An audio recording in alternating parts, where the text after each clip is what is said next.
তো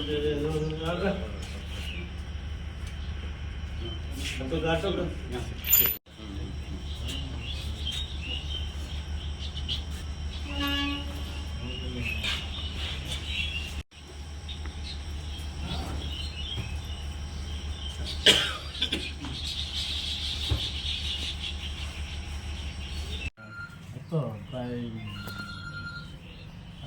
সন্ধ্যা 6:15 দিকে আমাদের কাছে একটা খবর আসে যে কয়েকজন যুবক আমরা আগরতলা রেল স্টেশনের পার্সেল অফিস দিয়ে সম্ভবত কোনো কন্ট্রাভেন্ট নিয়ে আসতে পারে।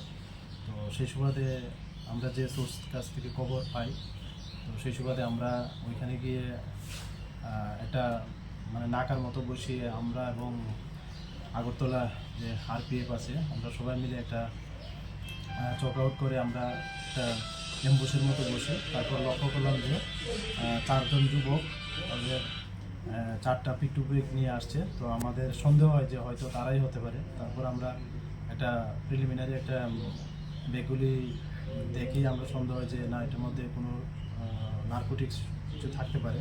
তারপর আমরা চেক করে দেখলাম যে এগুলি সেলুটের প্যাকেট দিয়ে গাঁজা ভর্তি সবগুলিতেই। তারপর সঙ্গে সঙ্গে আমাদের হায়ার অথরিটিকে ইনফরমেশন জানাই।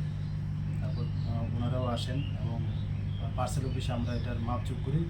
দেখা গেল টোটাল আর ওজন 43 কেজি ড্রাই গাঁজা, শুকনা গাঁজা। তো আমরা 4 জনকে হিসেবে অ্যারেস্ট করেছি। এর মধ্যে 2 জন বিহারের লোক এবং 2 জন আমাদের আগরতলার, তাদের পরিচয় পাওয়া যায়। নামগুলি যেটা আগরতলার প্রতাপগড় বাড়ি, ওনাদের বাড়ি সুরেন্দ্রপল্লী, মধ্য প্রতাপগড় সুরেন্দ্রপল্লী। একজনের নাম হলো ঋত্বিক সেন, বাবার নাম বিনয় সেন। আরেকজন হলো কিষাণ সরকার, বাবার নাম শ্যামল সরকার। আর যাদের বাড়ি বিহার, তাদের একজন হলো কুমার অভিমান যাদব, আরেকজন হলেন শ্রী বিকাশ কুমার। তারা এই 2 জনের বাড়ি বিহার, বৈশালী ডিস্ট্রিক্টে।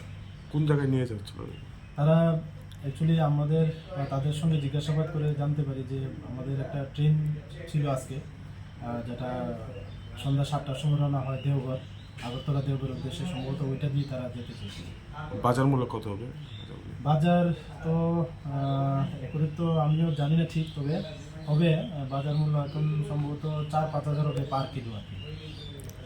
এত গাঁজা আটক করার পরেও এরকম ছোটো ছোটো একটা প্যাকেটে গাঁজা ওরা বিক্রি করছে, মূলত মূল পান্ডাদের কি এখনো ধরতে পারছে না? হ্যাঁ, আমরা ধরছি এবং ট্রাই করছি। এবং আপনারা হয়তো জানেন আজকেও আমরা গাঁজা পুরানো একটা কেসের লিঙ্কের সঙ্গে যুক্ত আছে, ওনাকেও আমরা অ্যারেস্ট করেছি পুরানো কেসের সঙ্গে। আমরা করছি, যথারীতি করছি। সামনেই লোকসভা নির্বাচন, কি নিরাপত্তা রয়েছে আপনাদের? বহিরাজ্য থেকে অনেক ট্রেন আসে।